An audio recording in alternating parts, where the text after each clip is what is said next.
19세기 덴마크 코펜하겐. 이 도시는 1년 중 절반은 비가 내리고 나머지 절반은 안개에 덮여 있습니다. 그 비 내리고 어두운 거리, 가로등 불빛만이 희미하게 흔들리는 밤. 검은 우산을 쓰고 홀로 걷는 한 남자가 있습니다. 그의 이름은 쇠렌 키르케고르. 사람들은 그를 꼽추라고 놀리기도 하고 미치광이 철학자라고 수근거리기도 합니다. 하지만 그는 아랑곳하지 않습니다. 그의 시선은 젖은 땅바닥이 아니라 자신의 내면 가장 진실한 곳을 향해 있으니까요. 그는 평생을 우울과 함께 살았습니다. 남들이 행복을 찾아 헤맬 때 그는 고독이라는 깊은 우물을 파고 그 안으로 들어갔습니다. 그는 자신의 일기장에 이렇게 적었습니다. 나의 우울은 나의 가장 충실한 연인이다. 그러니 내가 어떻게 그녀를 사랑하지 않을 수 있겠는가? 오늘 밤 우리는 이 고독한 산책자의 뒤를 따라가 보려 합니다. 너무나 사랑했지만 끝내 그 사랑을 버려야 했던 남자. 신을 사랑했지만 평생 신의 침묵 때문에 괴로워했던 남자. 세상에서 가장 불안하고 그래서 가장 치열하게 살았던 영혼. 핏소리가 창문을 두드리는 밤. 쇠렌의 젖은 외투에서 나는 냄새, 그리고 그가 밤새 써내려간 눈물 젖은 편지들을 꺼내어 읽어드립니다. 부디 이야기 속에서 여러분의 불안도 잠시 쉬어갈 수 있기를 바랍니다. 밀장 아버지의 그림자, 서늘한 유산. 오늘도 코펜하겐에는 비가 내립니다. 하늘이 이 도시의 죄를 씻어내려는 것처럼, 아니면 영원히 씻겨나가지 않을 죄를 슬퍼하며 우는 것처럼 그렇게 하염없이 쏟아집니다. 저는 이 빗소리를 들으며 제 영혼의 가장 깊고 어두운 지하실로 통하는 문을 엽니다. 제 이름은 쇠렌 키르케고르. 사람들은 저를 철학자라고 부르지만 저는 그저 평생 아버지의 유령에 시달린 가여운 아들이었을 뿐입니다. 저의 아버지 미카엘 페데르센 키르케고르. 그분은 코펜하겐에서 가장 성공한 양모 상인 중 한 명이었습니다. 사람들은 그분을 존경했고 그분의 부를 부러워했습니다. 하지만 저는 보았습니다. 그 화려한 성공의 커튼 뒤에 숨겨진 죄책감으로 골마 터진 한 남자의 초상을. 우리 집은 부유했지만 결코 행복하지 않았습니다. 집안의 공기는 늘 납덩이처럼 무거웠고 웃음소리는 죄악처럼 여겨졌습니다. 아버지는 우리 7남매에게 엄격한 기독교 교육을 강요하셨습니다. 그것은 사랑이 아니라 공포에 가까웠습니다. 식사 시간에는 숨소리조차 크게 낼 수 없었고 아주 사소한 잘못에도 우리는 신의 무시무시한 심판을 들어야 했습니다. 어린 저는 늘 궁금했습니다. 도대체 아버지는 무엇을 그리 두려워하는 걸까? 그 답은 아버지가 술에 취해 혹은 밤새 이어진 광적인 기도 끝에 넋이 나간 채 중얼거리던 말들 속에 있었습니다. 나는 저주받았다. 내 죄가 우리 가족을 삼킬 것이다. 아버지의 죄. 그것은 두 가지였습니다. 하나는 가난했던 어린 시절, 너무나 배가 고파 황야에서 하늘을 향해 신을 저주했던 일. 그리고 또 하나는 바로 저의 어머니와 관련된 일이었습니다. 나의 어머니 아내는 원래 우리 집의 하녀였습니다. 아버지의 첫 부인이 세상을 떠나고 얼마 지나지 않아 아버지는 그녀를 범했습니다. 그리고 제가 태어났죠. 아버지는 평생 이 사실을 수치스러워했고 신이 이 음탕한 죄에 대해 끔찍한 형벌을 내릴 것이라 확신했습니다. 그 형벌이란 바로 죽음이었습니다. 아버지는 우리 7남매가 모두 예수님이 돌아가신 나이인 33살을 넘기지 못하고 죽을 것이라고 믿었습니다. 그것이 신이 아버지에게 내린 가혹한 심판이라고 생각했죠. 상상해 보십시오. 어린아이가 매일 밤 너는 33이 되기 전에 죽을 것이다 라는 예언을 들으며 잠드는 기분을. 형과 누나들이 하나둘씩 시름시름 앓다가 세상을 떠날 때마다 저는 아버지가 말한 그 저주가 현실로 다가오는 공포에 떨어야 했습니다. 죽음은 우리 집 문턱을 넘나드는 가장 친숙한 손님이었습니다. 저는 그렇게 자랐습니다. 아버지의 죄책감을 먹고 자란 아이. 죽음의 그림자를 이불처럼 덮고 자란 아이. 제 영혼에는 태어날 때부터 검은 가시가 박혀 있었습니다. 그 가시는 저를 찌르고 또 찔러 제가 결코 평범한 행복을 꿈꾸지 못하게 만들었습니다. 사람들은 저를 보고 부잣집 도련님이라며 부러워했지만 저는 늘 저 자신이 저주받은 죄인의 자식이라고 생각했습니다. 제 안에 뿌리 내린 우울, 멜랑콜리는 바로 아버지에게서 물려받은 가장 확실한 유산이었습니다. 비가 점점 거세지는군요. 아버지는 돌아가셨지만 그분이 남긴 그림자는 여전히 제 방 구석에 서서 저를 내려다보고 있습니다. 저는 이 운명에서 도망칠 수 있을까요? 아니면 저 역시 아버지의 예언처럼 33의 나이에 이 어둠 속으로 사라지게 될까요? 펜을 잡은 손이 떨려옵니다. 하지만 저는 써야 합니다. 이것만이 제가 제 안의 괴물과 싸우는 유일한 방법이기 때문입니다. 2장 가면을 쓴 광대 그리고 텅 빈 장. 1830년대 코펜하겐. 그 시절 저는 도시의 모든 불빛이 모이는 곳 사교계의 한복판에 서 있었습니다. 사람들은 저를 쇠렌이라 부르지 않았습니다. 그들은 저를 화려한 댄디, 재치 넘치는 천재 혹은 밤의 산책자라고 불렀습니다. 20대가 될 무렵에 저는 아버지가 강요했던 음울한 기독교와 신학 공부에 진저리가 나 있었습니다. 집안을 짓누르는 그 숨막히는 죄책감과 죽음의 예언들. 저는 그곳에서 도망치고 싶었습니다. 살아남기 위해 저는 가면을 쓰기로 결심했습니다. 세상에서 가장 화려하고 가장 유쾌하고 가장 냉소적인 남자의 가면을 말입니다. 저는 최고급 양복점에서 맞춘 실크 코트를 입었습니다. 손에는 은으로 장식된 지팡이를 들었고 최고급 시가를 피웠습니다. 매일 밤 오페라 극장을 드나들었고 카페에 앉아 당대의 예술가, 철학자들과 밤새도록 토론을 벌였습니다. 제 입에서는 날카로운 농담과 현란한 지식이 쏟아져 나왔고 사람들은 저의 그 재치에 박수를 보냈습니다. 저 친구를 봐. 저렇게 유쾌할 수가 없군. 키르케고르가 있는 테이블은 언제나 웃음이 끊이질 않아. 하지만 여러분, 가장 크게 웃는 사람이 사실은 가장 슬픈 사람이라는 말을 들어보셨습니까? 그 시절 저는 서커스단의 광대와 같았습니다. 무대 위에서는 익살스러운 몸짓으로 관객들을 웃기지만 분장을 지우고 돌아선 무대 뒤에서는 지독한 고독에 몸을 떠는 광대 말입니다. 카페의 촛불이 꺼지고 친구들이 모두 집으로 돌아간 새벽 2시. 저는 비로소 혼자가 됩니다. 화려했던 가면을 벗고 거울 앞에 섰을 때 그곳에는 생기 넘치는 청년이 아닌 눈동자가 텅 빈 유령 하나가 서 있었습니다. 저는 거리를 걷고 또 걸었습니다. 코펜하겐의 밤거리를 정처 없이 배회하는 저를 보며 사람들은 철학적인 산책이라고 불렀지만 사실 그것은 도주였습니다. 제 안에서 들끓는 권태로부터의 도주. 아무리 마셔도 채워지지 않는 밑빠진 독 같은 마음의 허기로부터 도망치기 위해 저는 걷고 또 걸어야만 했습니다. 저는 쾌락을 쫓았습니다. 아름다운 음악, 맛있는 와인, 지적인 대화, 아름다운 여인들의 미소. 저는 이 세상의 모든 아름다운 것들로 제 안의 가시를 덮어보려 했습니다. 이것을 저는 인생의 심미적 단계라고 불렀습니다. 순간의 즐거움에 취해 내일이 없는 것처럼 오늘을 소비하는 삶.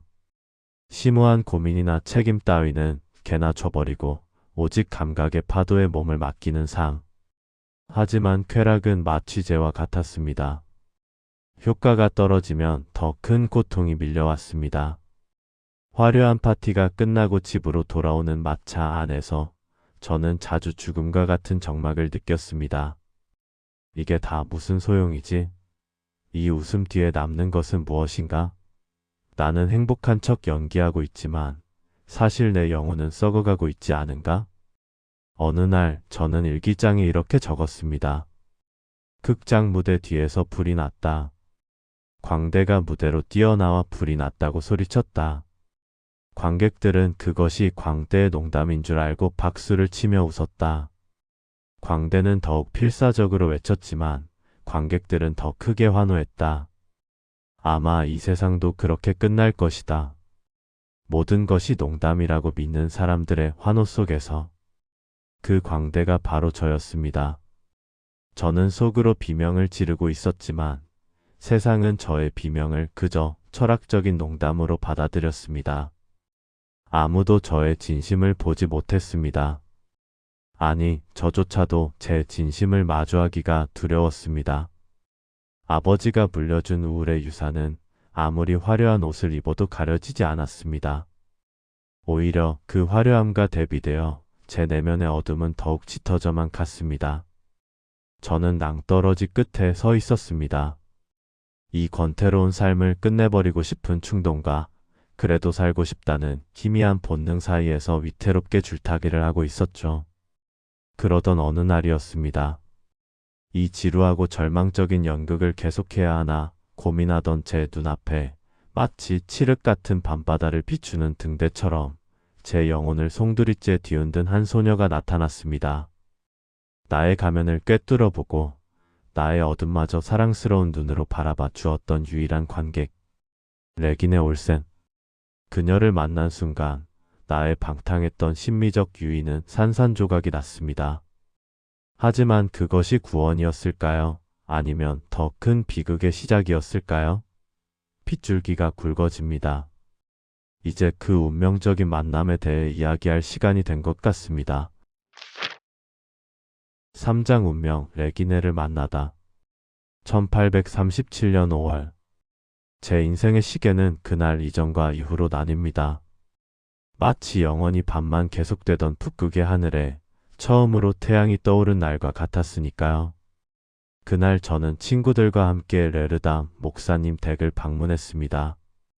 여느 때처럼 저는 잘 재단된 코트를 입고 냉소적인 미소를 띤 채 적당히 지적인 농담을 던질 준비를 하고 있었습니다.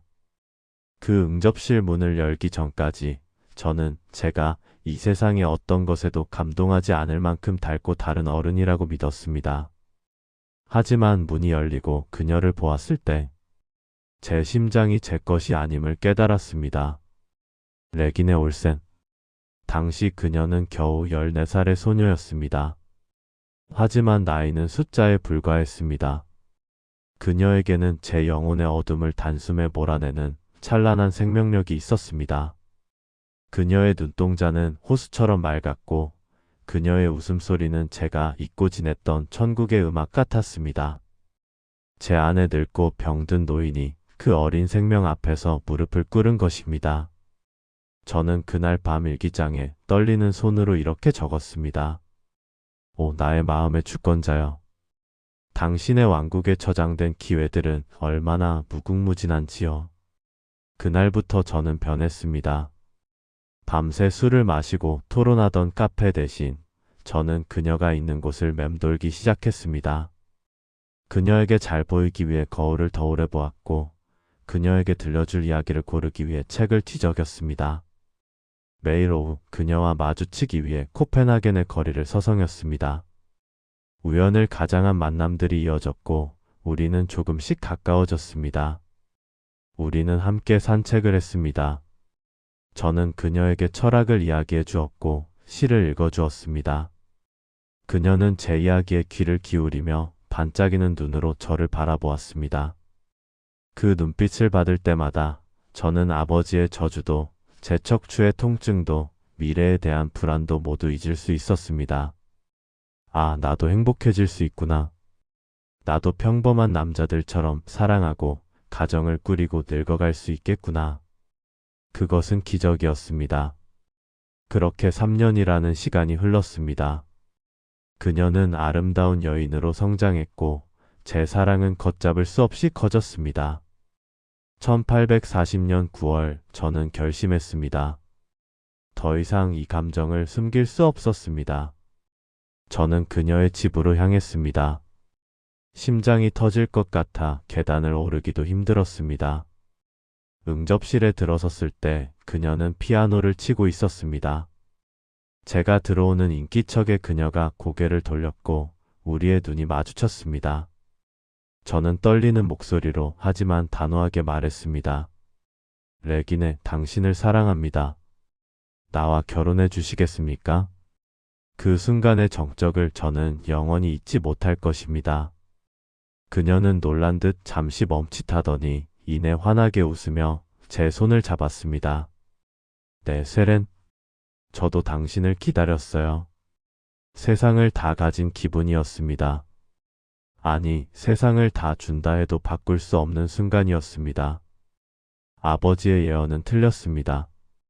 저는 저주받은 자식이 아니라 구원받은 남자였습니다. 우리는 서로를 끌어안았고 미래를 약속했습니다. 그날 돌아오는 길, 코펜하겐의 잿빛 하늘조차 황금빛으로 빛나는 것 같았습니다. 하지만 비극은 가장 행복한 순간의 가면을 벗고 찾아오는 법입니다. 약혼 승낙을 받고 집으로 돌아온 바로 그날 밤. 흥분이 가라앉고 방 안에 촛불 하나만 남았을 때 제 그림자 속에서 익숙한 목소리가 들려왔습니다. 내가 감히 행복을 꿈꾸는가? 그것은 아버지의 목소리였고 신의 목소리였으며 제 내면에 우린 멜랑콜리의 목소리였습니다. 갑자기 끔찍한 공포가 저를 덮쳤습니다. 나는 내 안의 어둠을 숨기고 그녀를 속였다. 그녀는 나의 밝은 가면을 사랑한 것이지 내 안에 썩어가는 우울을 사랑한 것이 아니다. 만약 결혼해서 매일 밤 나의 이 음침한 한숨 소리를 듣게 된다면 그녀의 저 맑은 영혼은 시들어 죽고 말 것이다. 아, 저는 실수를 저질렀습니다. 신성한 태양을 곰팡이 핀 지하실로 끌어들이려 한 것입니다. 약혼 반지가 제 손가락을 조여오기 시작했습니다. 그것은 축복의 증표가 아니라 그녀를 불행에 가두는 촉새처럼 느껴졌습니다. 다음 날 그녀를 다시 만났을 때 저는 겉으로는 웃고 있었지만 속으로는 울고 있었습니다. 저는 그녀를 너무나 사랑했습니다. 그래서 저는 그녀와 결혼할 수 없었습니다. 이 모순, 이 끔찍한 아이러니가 저의 비극의 시작이었습니다. 운명의 수레바퀴는 이제 잔인한 방향으로 구르기 시작했습니다. 가장 사랑하는 사람을 지키기 위해 가장 잔인한 상처를 주어야만 하는 시간. 그 고통스러운 시간이 저에게 다가오고 있었습니다. 사장 가장 행복하고 가장 불안한 약혼. 1840년의 가을. 제 손가락에는 약혼 반지가 끼워져 있었습니다. 단순한 금반지였지만 저에게는 마치 1000톤의 무게를 가진 속세와 같았습니다. 그것은 사랑의 징표인 동시에 제가 저지른 가장 큰 실수의 증거였습니다. 약혼 기간 1년 남짓한 그 시간 동안 저는 천국과 지옥을 매일 오갔습니다. 레기네와 함께 팔짱을 끼고 코펜하겐의 거리를 걸을 때면 사람들은 우리를 가장 완벽한 커플이라며 부러운 눈길로 쳐다보았습니다. 그녀는 봄날의 햇살처럼 환하게 웃었고 저 역시 그녀를 보며 미소 지었습니다. 제 입에서는 사랑의 미러들이 흘러나왔고 그녀는 그 말들에 행복해했습니다. 하지만 그 모든 순간 저는 연기하고 있었습니다. 저는 제가 쓴 가면 중에서 가장 정교하고 가장 슬픈 가면을 쓰고 있었습니다. 그녀와 헤어져 집으로 돌아오는 길, 그녀의 온기가 사라진 제 손은 금세 차갑게 식었습니다. 어두운 방에 들어와 촛불을 켜면 낮 동안 억눌러 왔던 검은 그림자가 기다렸다는 듯 저를 덮쳤습니다. 너는 그녀를 속이고 있다. 내 안에 그 누울 가시를 숨기고 얼마나 버틸 수 있을 것 같으냐? 제 살 속에는 가시가 박혀 있었습니다. 그것은 의사가 뽑아낼 수 있는 가시가 아니었습니다. 아버지로부터 물려받은 죄의식, 신체적인 허약함, 그리고 영혼을 갉아먹는 우울증. 저는 그것을 레기네에게 들키지 않으려 필사적이었습니다. 만약 제가 그녀와 결혼한다면 어떻게 될까요? 저는 상상해 보았습니다. 매일 밤 침묵 속에 앉아있는 남편. 이유 없이 한숨을 쉬고 보이지 않는 죄책감에 시달리며 기도하는 남편. 그 옆에서 시들어갈 그녀의 모습을 상상하니 심장이 찢어지는 것 같았습니다. 그녀는 빛의 자녀였고 저는 어둠의 자식이었습니다. 빛과 어둠은 잠시 섞일 수는 있어도 영원히 함께할 수는 없는 법입니다. 제가 그녀 곁에 머문다면 결국 제 어둠이 그녀의 빛까지 삼켜버리고 말 것입니다. 어느 날 그녀가 제게 물었습니다. 쇠렌, 당신은 가끔 아주 먼 곳에 있는 사람 같아요. 무슨 생각을 그렇게 하세요? 저는 아무렇지 않은 척 웃으며 대답했습니다. 그저 당신이 너무 아름다워서 믿기지 않아서 그래요. 거짓말이었습니다. 사실 저는 그때 이 아름다운 여인을 어떻게 하면 상처 없이 떠나보낼 수 있을지를 고민하고 있었습니다. 그녀를 사랑하지 않아서가 아닙니다. 너무나 사랑했기에 저는 그녀의 인생에서 쇠렌키르케고르라는 불행의 씨앗을 도려내야만 했습니다. 그때부터 저의 사랑은 기이한 형태로 변해갔습니다. 그녀를 지키기 위해 저는 스스로 악당이 되기로 결심했습니다. 제가 착한 남자로 남는다면 그녀는 저를 잊지 못하고 평생 그리워하며 불행해질 것입니다. 하지만 제가 철저하게 나쁜 놈이 된다면, 그녀가 저를 증오하고 경멸하게 만든다면, 그녀는 저를 욕하고 털어버린 뒤 그녀에게 어울리는 밝고 건강한 남자를 만나 행복해질 수 있을 것입니다. 나는 그녀를 살해해야 한다. 그녀의 사랑을 죽여야만 그녀의 영혼을 살릴 수 있다. 이것이 제가 내린 끔찍한 결론이었습니다. 가장 사랑하는 사람에게 버림받는 것보다 더 큰 고통은 사랑하는 사람을 스스로 버려야 하는 고통임을 그때 저는 뼈저리게 느끼고 있었습니다. 약혼 반지를 만지작거리는 제 손이 떨립니다. 이제 곧 잔인한 연극의 막을 올려야 할 시간입니다. 제 심장을 도려내는 심정으로 그녀의 심장에 비수를 꽂아야 할 시간이 다가오고 있습니다. 밤이 깊었습니다. 불안이 폭풍처럼 몰아치는 밤이지만 역설적으로 제 마음 한구석은 차분해집니다. 이것이 그녀를 위한 유일한 길임을 알게. 오장가시를 박다. 1841년 10월. 마침내 그날이 왔습니다. 제사를 도려내어 그녀에게 던져준 날. 제가 세상에서 가장 사랑하는 여인을 세상에서 가장 비참한 여자로 만든 날입니다. 저는 약혼 반지를 돌려보냈습니다. 그리고 동봉한 편지에 짐짓 차가운 말투로 이렇게 적었지요. 부디 이 반지가 당신에게 아무런 기억도 남기지 않기를 바랍니다. 그저 물 위에 배가 지나간 흔적을 남기지 않듯이. 잔인한 문장이었습니다. 하지만 그것은 시작에 불과했습니다. 그녀가 제 진심을 의심하고 매달릴 것을 알았기에 저는 더 철저하게 나쁜 남자를 연기해야 했습니다. 그녀가 저를 찾아왔을 때 저는 일부러 하품을 했습니다. 그녀가 눈물을 흘리며 호소할 때 저는 딴청을 피우며 시가를 피워 물었습니다. 제 눈은 그녀를 보고 있었지만 제 영혼은 눈을 감고 귀를 막고 비명을 지르고 있었습니다. 제발 나를 욕해라. 제발 나를 때리고 침을 뱉어라. 그래야 내가 산다, 레기네. 그녀는 저에게 매달렸습니다. 아버지의 이름으로 그리고 신의 이름으로 제발 떠나지 말아 달라고 애원했습니다. 쇠렌, 당신이 나를 떠나면 나는 죽을 거예요. 그 말은 비수처럼 제 심장에 꽂혔습니다. 당장이라도 그 연극을 멈추고 그녀를 끌어안고 싶었습니다. 아니야, 레기네. 내가 떠나지 않으면 내가 죽어. 내 안의 어둠이 너를 질식시킬 거야. 하지만 저는 입을 굳게 다물고 그녀를 차갑게 뿌리쳤습니다. 마치 귀찮은 장난감이 실증난 어린아이처럼 저는 그녀에게 등을 돌렸습니다. 그녀가 절망에 빠져 돌아가는 뒷모습을 보며 저는 제 가슴 속에 영원히 빠지지 않을 가시 하나를 박아 넣었습니다. 그것은 이별의 가시였습니다. 사랑하는 사람에게 씻을 수 없는 상처를 주었다는 죄책감의 가시. 하지만 동시에 그녀를 나의 불행으로부터 지켜냈다는 안도의 가시이기도 했습니다. 사람들은 수군거렸습니다. 키르케고르, 그 친구, 순진한 아가씨를 가지고 놀다가 버렸다더군. 희대 남봉꾼이야. 천하의 몹쓸 놈이지. 온 코펜하겐이 저를 비난했습니다. 저는 거리에서 손가락질을 받았고 신문들은 저를 조롱했습니다.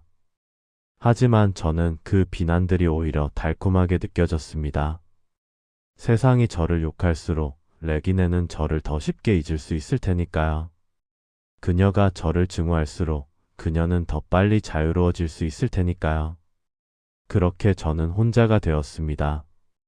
텅 빈 방, 책상 위에는 그녀가 돌려준 반지가 차갑게 빛나고 있었습니다. 이제 더 이상 연기할 필요가 없어진 밤. 참았던 눈물이 댐이 무너지듯 터져 나왔습니다. 저는 울고 또 울었습니다. 신이시여, 이것이 당신이 원하던 길입니까?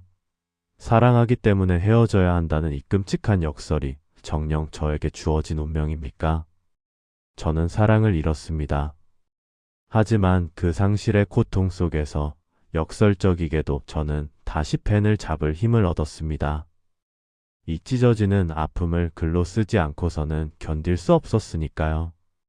제 인생의 제일 막 사랑은 그렇게 비극적으로 끝이 났습니다. 그리고 이제 고독한 작가로서의 제이막이 오르고 있었습니다. 가시 박힌 가슴을 부여잡고 도망치듯 떠난 곳. 베를린으로 향하는 기차 안에서 저는 맹세했습니다. 나의 글은 그녀에게 바치는 침묵의 편지가 될 것이다. 이제 저의 진짜 이야기가 시작됩니다.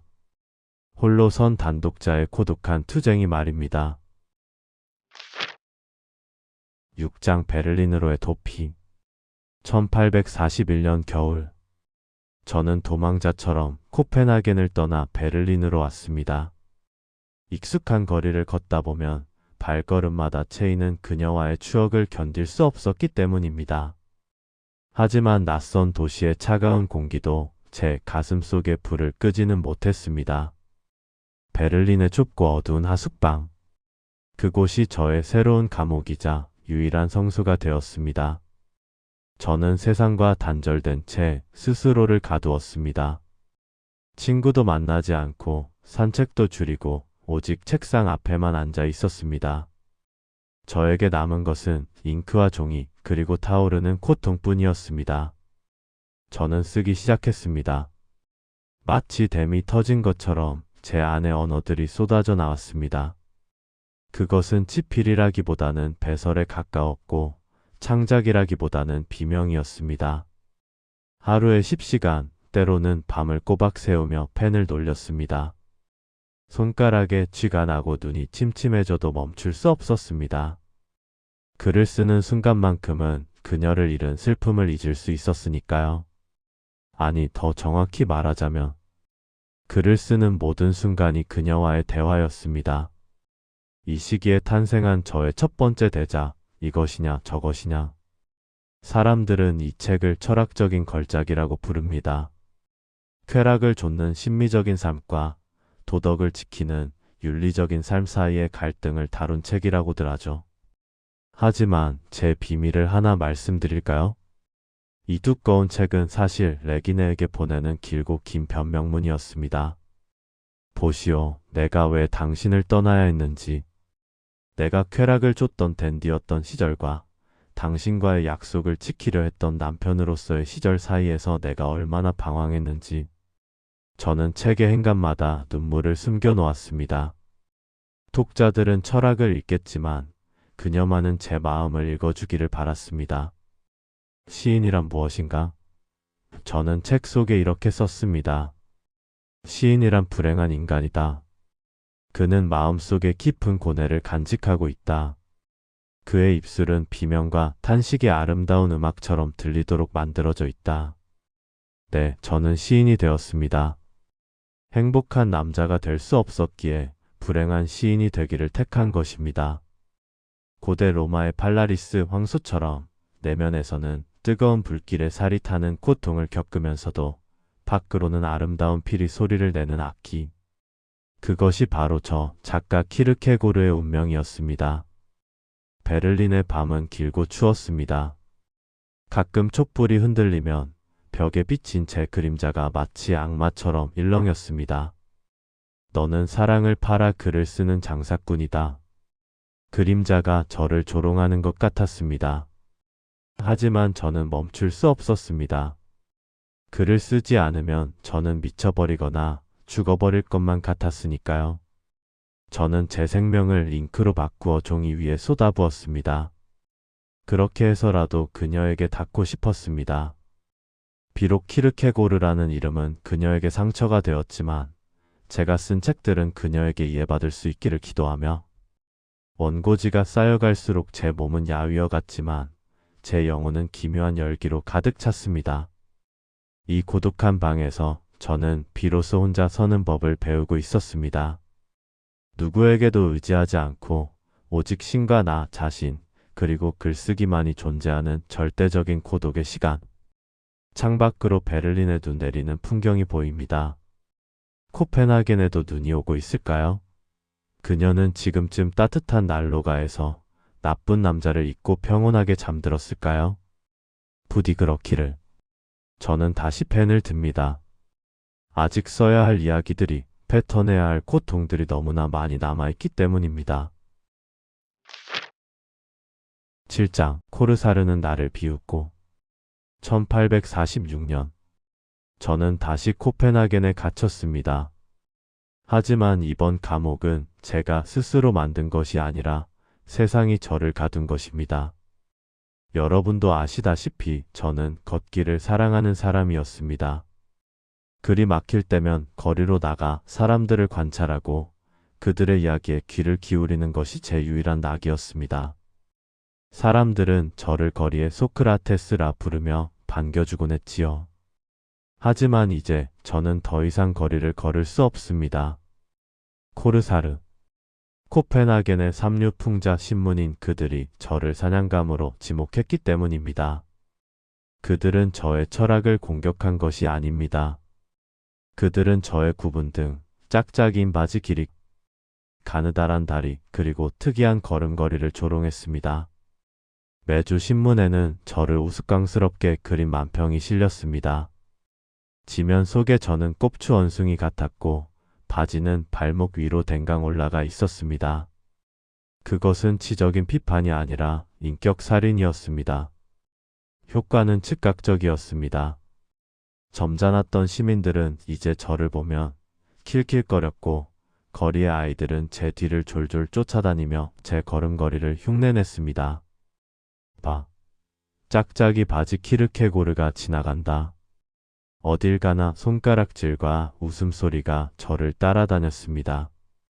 제가 사랑했던 코펜하겐의 시민들, 저의 이웃들이 순식간에 거대한 괴물이 되어 저를 물어뜯었습니다. 저는 이것을 군중이라고 불렀습니다. 혼자 있을 때는 점잖고 이성적인 사람도 군중 속에 숨으면 잔인한 야수로 변합니다. 그들은 책임지지 않습니다. 그들은 생각하지 않습니다. 그저 다수가 웃으면 따라 웃고 다수가 돌을 던지면 함께 던질 뿐입니다. 그들은 저를 웃음의 순교자로 만들었습니다. 처음에는 화가 났습니다. 나의 진지한 고뇌와 저서들이 고작 바지 길이 따위의 농담거리로 전락했다는 사실의 모멸감을 느꼈습니다. 집 밖으로 나가는 것이 두려워 커튼을 굳게 치고 어둠 속에 숨어 지내기도 했습니다. 하지만 이 깊은 고립 속에서 저는 역설적인 깨달음을 얻었습니다. 군중은 거짓이다. 모두가 예라고 말할 때 홀로 아니오라고 말할 수 있는 사람. 세상의 조롱과 비웃음 앞에서도 자신의 영혼을 지킬 수 있는 사람. 저는 비로소 진정한 단독자가 되어가고 있었습니다. 사람들이 저를 조롱하며 멀리한 덕분에 저는 더욱 완벽하게 혼자가 되었습니다. 그들이 저를 짓밟을수록 제 내면의 성벽은 더욱 단단해졌습니다. 신은 저에게서 사람들의 칭찬과 명예를 거두어 가셨지만 대신 그 누구도 침범할 수 없는 고귀한 내면의 성소를 주셨습니다. 지금 저는 제 방의 램프 아래 앉아 있습니다. 바깥에서는 여전히 저를 비웃는 소리가 바람결에 들려옵니다. 하지만 이제 그 소리는 저를 다치게 하지 못합니다. 그것은 마치 폭풍우가 치는 밤, 따뜻한 집 안에 앉아 창밖의 빗소리를 듣는 것과 같습니다. 저는 바지 길이가 짝짝이인 우스꽝스러운 남자일지 모릅니다. 하지만 저는 제 영혼의 무게를 아는 유일한 사람입니다. 세상이 등을 돌린 이 작은 빛의 공간. 이곳에서 저는 비로소 안전합니다. 신이시여, 저들을 용서하소서. 그들은 자신이 무엇을 하는지 알지 못하나이다. 그리고 저에게 감사하게 하소서. 이 지독한 외로움이 저를 당신에게 더 가까이 데려가고 있음을 알기에 이제 제게 남은 것은 오직 당신뿐입니다. 그리고 그것으로 충분합니다. 8장 그녀의 그림자. 세월은 참으로 무심하게 흐릅니다. 제 머리카락은 희끗해졌고 등은 조금 더 굽었습니다. 사람들의 조롱과 비난 속에서 치열하게 글을 쓰는 동안 계절은 수없이 바뀌었습니다. 1850년대 어느 일요일 아침, 저는 습관처럼 코펜하겐의 성모 교회 근처를 서성입니다. 저는 교회 안으로 들어가지 않습니다. 신을 믿지 않아서가 아닙니다. 그곳에 그녀가 있기 때문입니다. 그녀는 이제 레기네 올센이 아닌 프리츠 슐레겔이라는 남자의 아내가 되었습니다. 나의 레기네는 훌륭한 신사의 부인이 되어 평온하고 행복한 삶을 살고 있습니다. 그 사실이 때로는 저를 미치도록 질투하게 만들었지만 이제는 압니다. 그것이야말로 제가 그토록 원했던 결말이라는 것을요. 예배가 시작되면 굳게 닫힌 거대한 교회 문틈으로 따뜻한 황금빛 불빛이 새어나옵니다. 그리고 그 안에서 성가대의 노랫소리가 들려오지요. 저는 차가운 돌계단 구석, 어둠 속에 서서 그 가느다란 핏줄기를 바라봅니다. 마치 천국을 훔쳐보는 죄인처럼 말입니다. 그녀가 저 안에 있습니다. 그녀의 어깨, 그녀의 기도하는 손, 그녀의 평온한 숨소리가 저 문 너머에 있습니다. 제가 곁에 있었다면 결코 지켜주지 못했을 그 평화가 저 문 너머에는 가득합니다. 가끔은, 아주 가끔은 예배가 끝나고 사람들이 쏟아져 나올 때 군중 속에서 그녀를 마주칠 때가 있습니다. 그럴 때면 제 심장은 여전히 20살 청년처럼 쿵쿵거립니다. 어느 날이었습니다. 거리에서 우연히 그녀와 마주쳤을 때 그녀가 저를 보았습니다. 저는 죄책감에 고개를 숙이려 했습니다. 하지만 그녀는 저에게 아주 가볍게 하지만 분명하게 고개를 끄덕여 주었습니다. 미소는 아니었습니다. 그저 담담한 눈인사였습니다.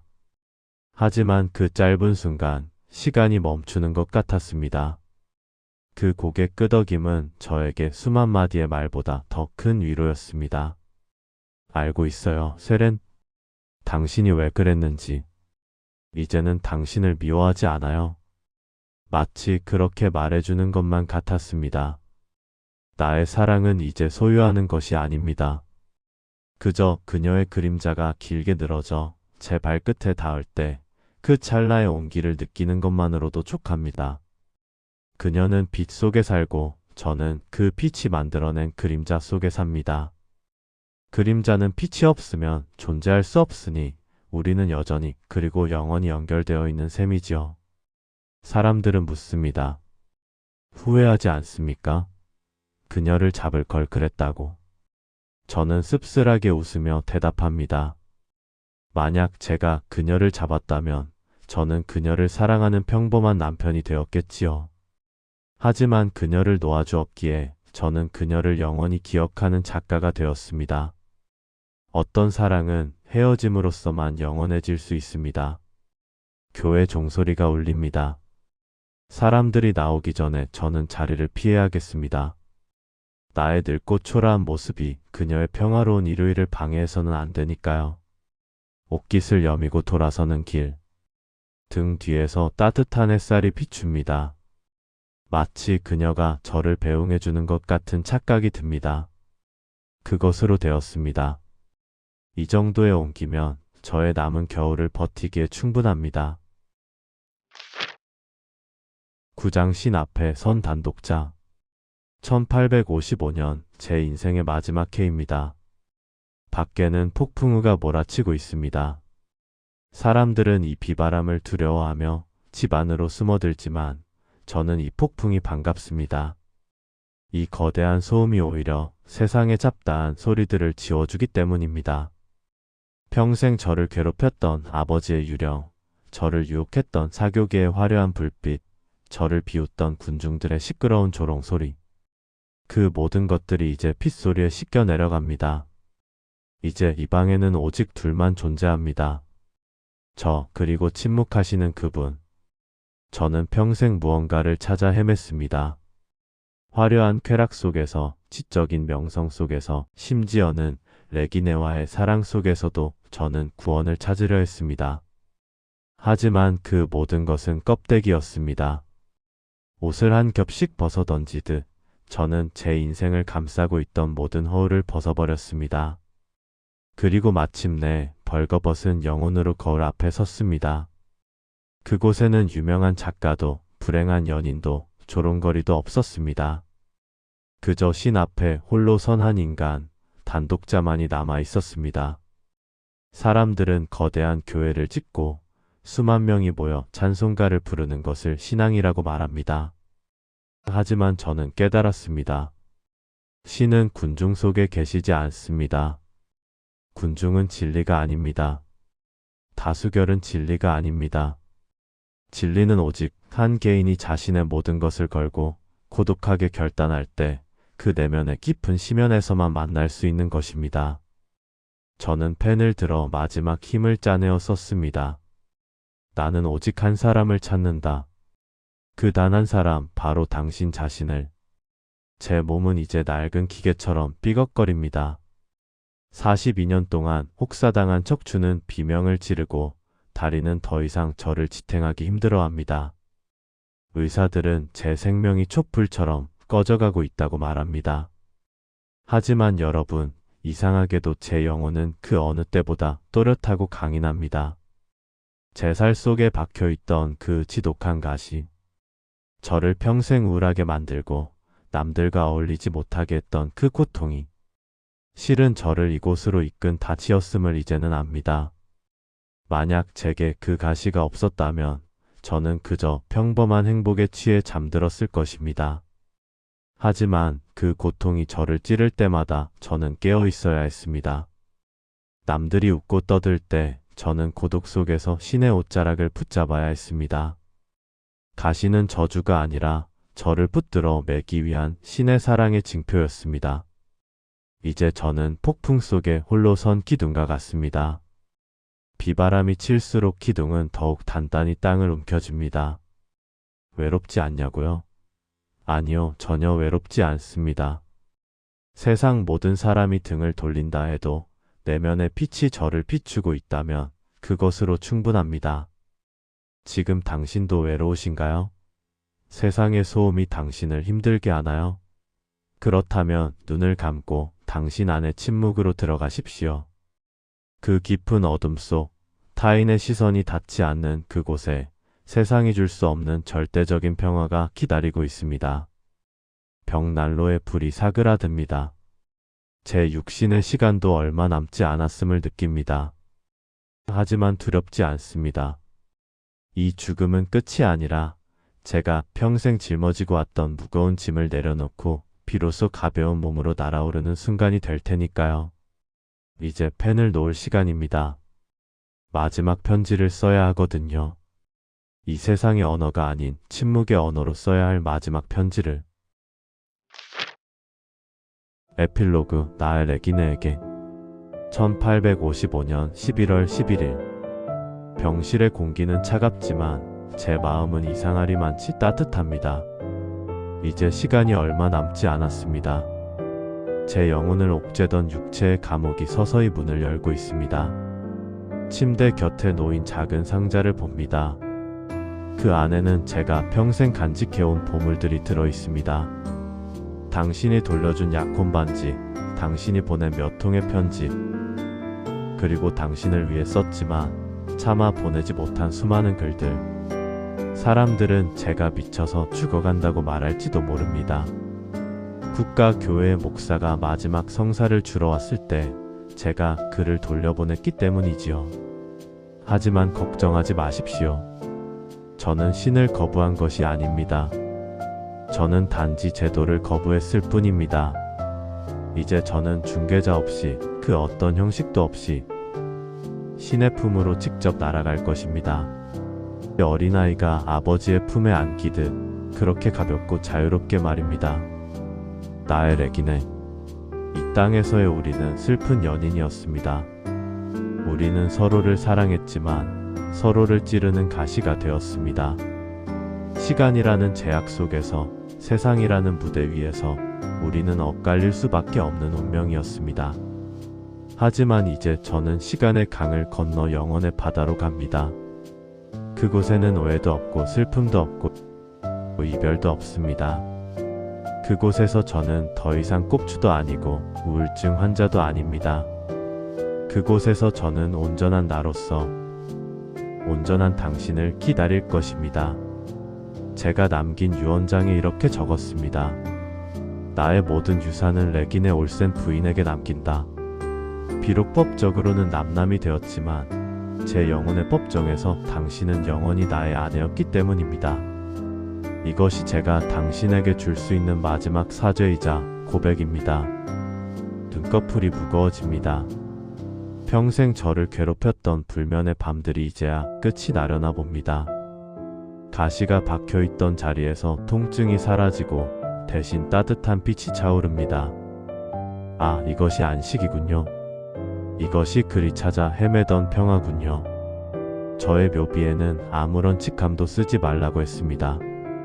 철학자도 작가도 아닌 그저 그 단독자라고만 적어달라고 했습니다. 세상의 파도에 휩쓸리지 않고 고독하게 자신을 지켜낸 한 영혼이 여기 잠들었다는 뜻입니다. 나의 사랑하는 당신, 그리고 지금 이 이야기를 듣고 있는 당신, 부디 슬퍼하지 마십시오. 죽음은 어둠으로의 추락이 아니라 빛으로의 피상입니다. 이제 저는 펜을 놓습니다. 더 이상 쓸 필요가 없습니다. 제 삶 자체가 하나의 이야기가 되었으니까요. 안녕히 주무십시오, 레기네. 안녕히 주무십시오, 나의 고독했던 날들아. 그리고 지금 잠 못 이루는 당신도 이제 그만 무거운 짐을 내려놓고 편안히 쉬기를. 우리는 영원 속에서 다시 만날 것입니다. 반드시 다시 만날 것입니다.